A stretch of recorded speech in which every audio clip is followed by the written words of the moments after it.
Math 8, Unit 4, Graphing and Slope, Lesson 10, Part 2. Writing a linear equation from context, Part 3. In this part, we'll focus mainly on problems that just give you a couple ordered pairs. First, when you're doing situation problems, you need to be able to recognize slope, y-intercept, and ordered pairs. What a slope will look like is it tells you how things change, how specifically y is changing, whatever your y variable is. And it's going to change in relation to x. This is your rate of change. Now, recognizing y-intercepts. Y-intercepts are going to tell you how things start. In fact, how y starts. And it starts because x is 0.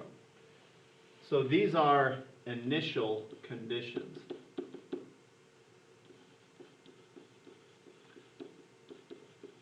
How things start. Now, recognizing ordered pairs, this will be exceptionally important here. Ordered pairs, it's a pairing of x and y. Whatever x and y represent, it pairs them together. And we'll see some examples of that within these examples here. So first, Jeffrey is saving money by depositing the same amount each month into a savings account. His savings account started out with money in it. After 3 months of saving, he has $150 deposited in the account, and after 1 year has elapsed, he's increased to $510. Write an equation for the money and savings based on the month. All right, because it is money and savings based on the month, our ordered pairs are going to be month, comma, amount of money in savings. It's actually really important to know what your x and your y are for figuring these out. Now, let's see if we have a slope. Are we told how quickly the money is changing per month? Does it tell us how much is deposited per month?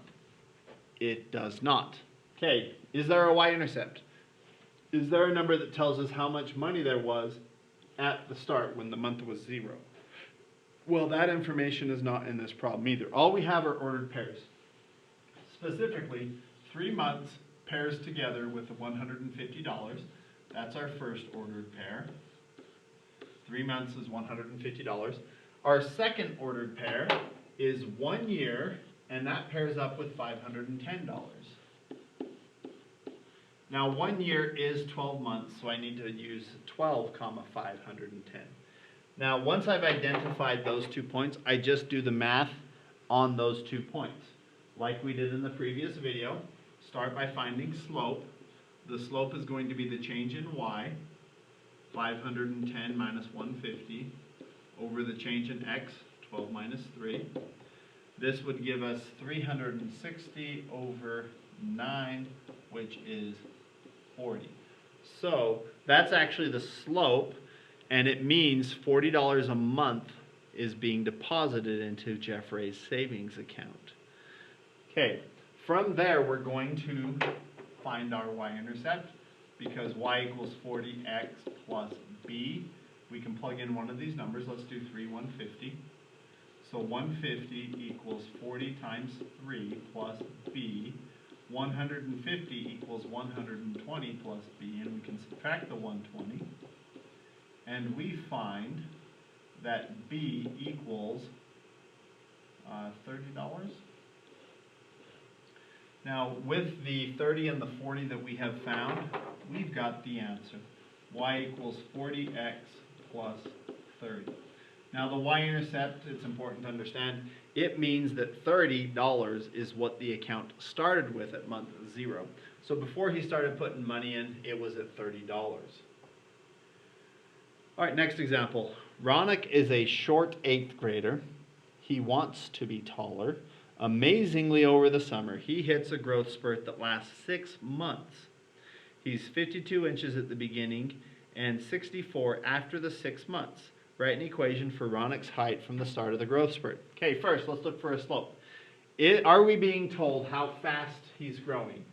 You know, the number of months and height. So are we told how fast he's growing?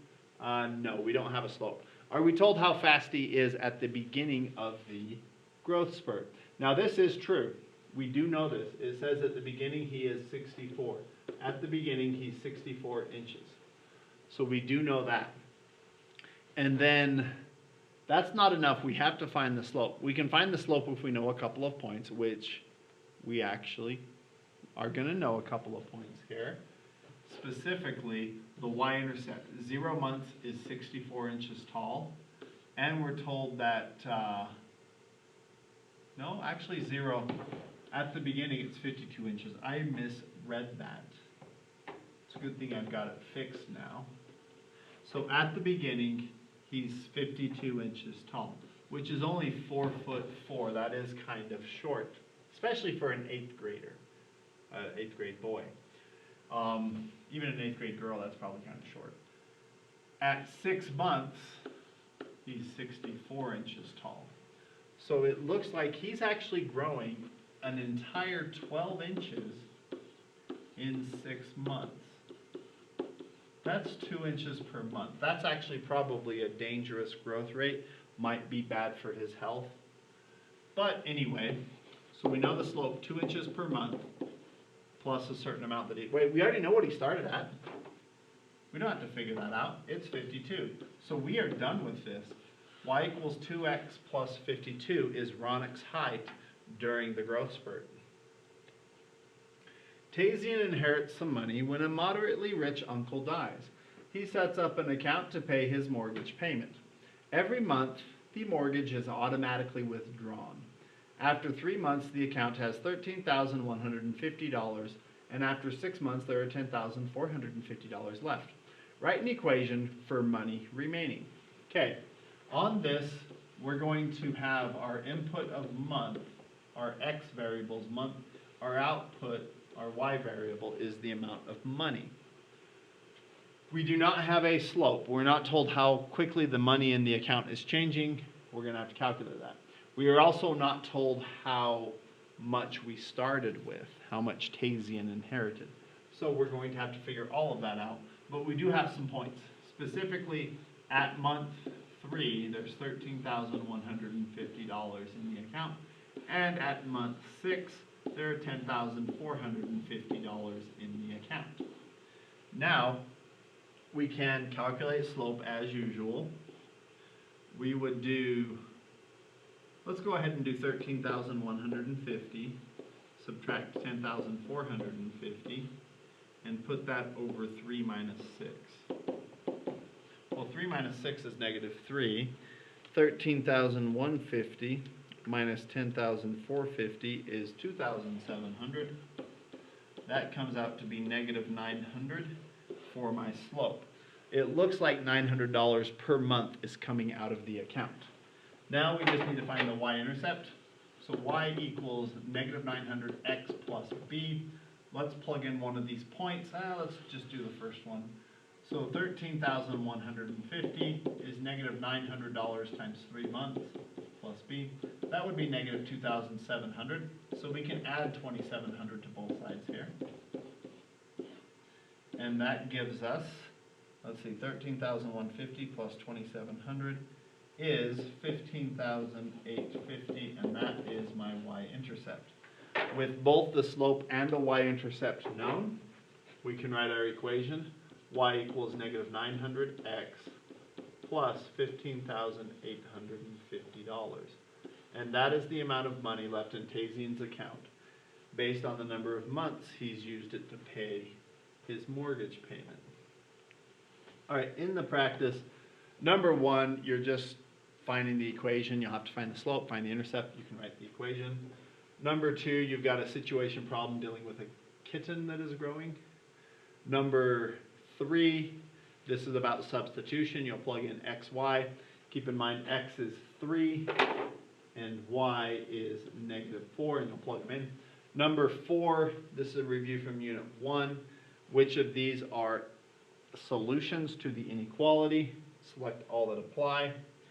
Number 5, this is a problem, the reviews from Unit 3, doing similarity of triangles and then using proportions to solve. Number 6, you're making a comparison between a car, whose value is given with the equation, and a truck whose value is given with a graph. Make a couple of comparisons. Number 7, the solutions to a linear equation are given. You just need to verify the solutions. Remember that to verify a solution, you've got y equals 2x plus 2. You take a solution. I have a horrible looking 2. You take the solution, let's say -2, -2, and you plug in to see if it works. And -2 equals -4 plus 2. That is true. So I've checked that one. I just need to check the other 3 points as well. And then on number 8, you get to graph 2 equations on the same set of axes. Do they cross? And if they do cross, tell me where they cross.